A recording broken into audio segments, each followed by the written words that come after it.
Hi force, నేను మీ ప్రవీణ్. మీరు చూస్తున్నారు ప్రవీణ్ తెలుగు ట్రావెలర్ ఛానల్. ప్రస్తుతం అయితే నేను కాకినాడకు 20 కిలోమీటర్ల దూరంలో ఉన్నటువంటి ఒక రామాలయం దగ్గర ఉన్నానండి. ఈ ఊరి పేరు వచ్చేసి గొల్లమామిడాల అని పిలుస్తారు. చాలా అద్భుతమైనటువంటి రామాలయం ఉంది, కోదండరామ స్వామి ఆలయం. అయితే ఇక్కడ దేవాలయం గోపురాలు దాదాపు 200 అడుగులు ఎత్తుంటాయండి.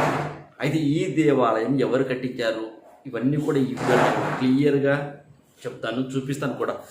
డ్రోన్ షాట్స్ మాత్రం ఎవరు కూడా మిస్ అవుతుంది, చాలా బాగుంటాయండి డ్రోన్ షాట్స్. ఓకే, ఇక వెళ్దాం. దేవాలయం దగ్గరికి వెళ్ళి దేవాలయం మీకు చూపిస్తూ నేను స్టోరీ మొత్తం చెప్తాను. ఎవరు నిర్మించారు, ఎప్పుడు నిర్మించారు, ఈ దేవాలయం విశిష్టత ఏంటి, ఇవన్నీ కూడా నేను మీకు క్లియర్గా చెప్తానండి. ఎవరు స్కిప్ చేయకుండా వీడియోని పూర్తిగా చూడండి. అలాగే ఈ వీడియోని మీ ఫ్రెండ్స్కి షేర్ చేయండి ప్లీజ్. చాలా తక్కువ వ్యూస్ వస్తున్నాయండి, చాలా తక్కువ వ్యూస్ వస్తున్నాయి. ప్రతి ఒక్కరూ కూడా ఈ వీడియోని మీ వాట్సాప్ స్టేటస్గా పెట్టుకోండి. మీరు వీలైనంత వరకు లైక్ కొట్టి పూర్తిగా వీడియో చూడడానికి ట్రై చేయండి. చాలా చిన్నగానే పెడతాను వీడియో కూడా, ఓకేనా? వెళ్దాం దేవాలయం దగ్గరికి. మీరు చూస్తున్న ఈ దేవాలయం ఎక్కడుందంటే కాకినాడ నుండి 25 కిలోమీటర్ల దూరంలో ఉన్న గొల్లమామిడాడ అనే గ్రామంలో ఉందండి. ఒకప్పుడు గొల్లలు ఈ ప్రాంతంలో ఎక్కువ మంది ఉండడం వల్ల ఈ ఊరికి ఈ పేరు వచ్చిందని చెప్తారండి. ఇది గోదావరి ఉపనది అయిన తుల్యభాగాన అంటే అంతర్వాహిని ఒడ్డున నిర్మించబడింది, ఓకేనా? అంతర్వాహిని ఒడ్డున 1889లో ఇద్దరు సోదరులు ద్వారంపూడి సుబ్బిరెడ్డి మరియు రామిరెడ్డి అనే ఇద్దరు భూమిని దానం చేసి సీతారాముల వారి చెక్క విగ్రహాలతో ఒక చిన్న ఆలయాన్ని నిర్మించారండి. ఇప్పుడు ఇదో మీరు చూస్తున్నటువంటి దేవాలయమైన ప్రదేశంలో. ఇక ఈ దేవాలయానికి అదే పునాదని చెప్పచ్చు. ఆ తర్వాత చూస్తుండగానే ఇంత పెద్ద దేవాలయం నిర్మించబడింది. ఆలయ నిర్మాణం ప్రారంభమైంది 1889. అయినా 1939లో ఒక పెద్ద ఆలయం నిర్మించబడింది. 2 గోపురాలు, ఒక గోపురము 1948 నుంచి 50 మధ్య నిర్మించారు. చూడండి ఎంత పెద్దగా ఉన్నాయి గోపురాలు. అయితే మరొక గోపురము 1956 నుంచి 58లో నిర్మించారు. అంటే 2 ఏళ్ళు పడతా వచ్చిందండి టైము ఒక గోపురం నిర్మించడానికి. దాదాపు 100 మంది పనిచేశారు ఈ గోపురం నిర్మించడం కోసం. అయితే ఈ దేవాలయాన్ని చిన్న భద్రాద్రి లేదా చిన్న భద్రాచలం అని కూడా పిలుస్తారు. ఇక ఈ దేవాలయం కాకినాడ నుండి 25 కిలోమీటర్ల దూరము, రాజమండ్రి నుంచి 45 కిలోమీటర్ల దూరము, విశాఖపట్నం నుంచి 180 కిలోమీటర్ల దూరంలో ఉంటుంది ఈ దేవాలయం. సో ఎవరైనా ఈ రూట్కు కాకినాడకు వచ్చారంటే లేదా రాజమండ్రి వచ్చారంటే ఖచ్చితంగా ఈ దేవాలయం వచ్చి ఇక్కడ రాముల వారిని దర్శించుకొని వెళ్ళండి, చాలా అంత మంచి జరుగుతుందని నమ్ముతారు. ఇక తూర్పు ముఖంగా ఉన్న గోపురము 160 నుంచి 170 అడుగులు ఎత్తు ఉంటుంది, అంటే ఆ మధ్యలో ఉంటుంది, మరియు 9 అంతస్తులు కలిగి ఉంటుంది పైకి. ఇక పశ్చిమ ముఖంగా ఉన్న గోపురం అయితే 200 నుంచి 210 అడుగుల ఎత్తు ఉంటుంది, 11 అంతస్తుల ఎత్తు కలిగి ఉంటుందండి. ఇక గర్భగుడిలో ఒక అద్దాల మండపం అని ఉంటుంది, నేను చూశాను. కాబట్టి టికెట్ తీసుకుని వెళ్ళాలి లోపలికి మీరు వెళ్ళేటప్పుడు. అయితే అందులో రాముల వారి పట్టాభిషేకంకు సంబంధించినటువంటి ఒక చిత్రం ఉంటుంది, ఓకేనా? అయితే దానికి ఎదురుగా అద్దాలు ఉంటాయి. అందులో ఏ అద్దంలో చూసినా సరే రాముల వారి పట్టాభిషేకం ఆ ముహూర్తం అది ఉంది కదా, అది వివిధ కోణాల్లో కనిపిస్తూ ఉంటుంది ఆ చిత్రం, అంటే ఆ బొమ్మ, ఓకేనా?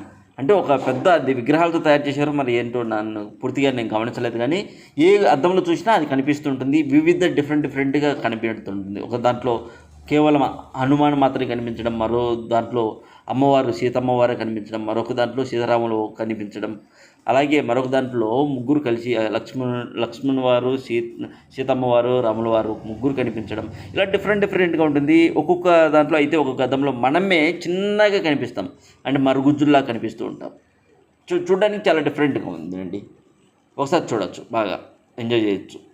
ఇక దేవాలయం నుండి వచ్చేసి 200 మీటర్ల దూరంలో ఒక పుష్కరిణి ఉంటుంది, ఓకేనా? ఒక పుష్కరిణి ఉంటుంది, అదే ఇది అంతర్వేది పుష్కరిణి ఉంటుంది. అయితే దాని నుంచి నీటిని తీసుకొని, అంటే నీటి చెరువు అని చెప్పచ్చు అండి సింపుల్గా. ఒక చెరువు, చాలా మంచి, అంటే చాలా స్వచ్ఛమైన నీరు లభిస్తుందట అక్కడ. ఆ పుష్కరిణి నుంచి వచ్చే నీటిని ఆలయంలో జరిగే వివిధ మతపరమైనటువంటి వేడుకల్లోనే ఉపయోగిస్తారని చెప్తారండి. అంటే ఇదే రాముల వారి కళ్యాణం జరిపించేటప్పుడు అలాంటి టైంలో ఆ పుష్కరిణి నుంచి నీళ్ళు తీసుకొస్తారు. ఇక ఈ ఆలయం మొదట 16 ఎకరాల్లో నిర్మించబడిందని చెప్తారు. అయితే ఈ ఆలయం మీరు మీరు ఎక్కడ చూడవచ్చు అంటే ఈ ఆలయము సినిమాల్లో ఒకవేళ చూడాలి అంటే ఇంత పెద్ద గోపురాలు ఉన్నాయి కదా, దీనికి అసలు ఎవరు సినిమాల్లో తీయదా ఇక్కడ అంటే ఇది లోపలండి. మీరు చూస్తున్నది లోపల భాగం. లోపల వెళ్ళాను, లోపల నుంచి చూడండి ఎంత బాగున్నాయో అక్కడ శిల్పాలు. సిమెంట్తోనేనండి ఇదంతా నిర్మించింది, సిమెంట్తోనే నిర్మించారు. సిమెంట్తోనే ఈ శిల్పాలు కూడా నిర్మించారని చెప్తారండి. చాలా అందంగా ఉన్నాయి కదా, చాలా బాగున్నాయి నిజంగా. చెప్పడం మర్చిపోయాను, ఇంత పెద్ద గోపురాలు ఉన్నాయి, మళ్ళీ సినిమా ఎవరు తీయలేదా ఇక్కడ అంటే తీశారండి సినిమా. ఈ ఆలయంలో రామ్ హీరోగా, అనుపమ పరమేశ్వరన్ హీరోయిన్గా నటించినటువంటి హలో గురు ప్రేమ కోసం అనే సినిమా ఉంది కదా, బాగుంటుంది ఆ సినిమా. ఆ సినిమాలో ఈ దేవాలయంను క్లియర్గా చూపిస్తారండి. మొదటి పాటల్లో ఈ దేవాలయంను చూపిస్తారు, అలాగే చాలా చక్కగా చూపిస్తారు కూడా. హీరో రామ్ సెల్ఫీ తీసుకునేటప్పుడు కూడా సెల్ఫీలో కూడా ఉంటుంది బ్యాక్ సైడ్, మీరు గమనించండి. ఫస్ట్ పార్ట్ చూడండి, ఇంకా గోపురాలు కనిపిస్తుంటాయి సినిమాలో. అలాగే సినిమా చివరిలో రాముల వారి కళ్యాణం జరిపించే సీన్ ఒకటి ఉంటుంది. ఆ సీన్ మొత్తం ఇక్కడే తీసింది. ఇదో ఇప్పుడు నేను నిల్చొని ఉన్నాను కదా, ఈ ప్రదేశంలోనే తీశారని చెప్తారండి. అప్పుడు చూడండి పేర్లు, ఇల్లు, లవ్ సింబల్ వేసుకున్నారు లోపల. ఇక్కడ నేను అక్కడ చూడ అటు ఇటు వచ్చేసి మనము మామూలుగా కారిడార్ ఎలా అంటాం అలా ఉంటుంది. ఈ ప్రదేశంలోనే తీశారు ఆ సినిమా, అది కళ్యాణం జరిపించే సీను. ఓకేనా, చాలా బాగుంటుందండి. మీరు ఎప్పుడైనా వెళ్ళినప్పుడు ఖచ్చితంగా చూడండి, మిస్ అవ్వకుండా. చూడ్డానికి అయితే చాలా అందంగా ఉంటుంది. దేవాలయం మొత్తం కూడా సిమెంట్తో కట్టిన దేవాలయం అని చెప్తారు. కింది భాగం మాత్రం రాతితో నిర్మించింది. ఆ పైనుంచి కనబడేది మొత్తం కూడా కింద చూడండి లాస్ట్లో అవి రాతితో తయారు చేసింది. రాతి పెద్ద పెద్ద రాళ్ళు, తర్వాత మొత్తం సిమెంట్తోనే నిర్మించారు ఈ దేవాలయం అని చెప్తారు.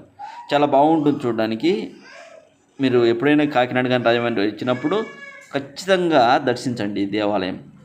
ఇక ఈ రాముల వారికి సంబంధించిన ప్రతి వేడుక కూడా అంగరంగ వైభవంగా జరుగుతుందంట. వేల మంది వస్తారండి ఈ ప్రదేశానికి ఆ రోజు పండుగ దినాన. చాలా బాగుంటుంది, పచ్చని వాతావరణం, చుట్టూ పొలాలు, చాలా బాగుంది కదా దేవాలయం అయితే. చూడండి ఇంత శిల్పాలు చూడండి, దగ్గర నుంచి చూపిస్తున్నాను. ఓకే, సో మీరు వీడియోలో చూపిస్తున్నాను చూసారా, అలాగే సబ్స్క్రైబ్ చేయండి. సబ్స్క్రైబ్ బటన్ కొట్టాక ఆల్ నోటిఫికేషన్స్ మళ్ళీ పెడతాను. అదిగా చూడండి, సబ్స్క్రైబ్ కొట్టండి, అదో బెల్ సింబల్ పైన ఆల్ అలా కొడితేనే మీకు నోటిఫికేషన్. ఇందులో నేను ఎలా చూపించానో అలాగే సబ్స్క్రైబ్ చేయండి, అప్పుడు మీకు నోటిఫికేషన్ వస్తుంది. ఎవరు మిస్ అవ్వద్దు.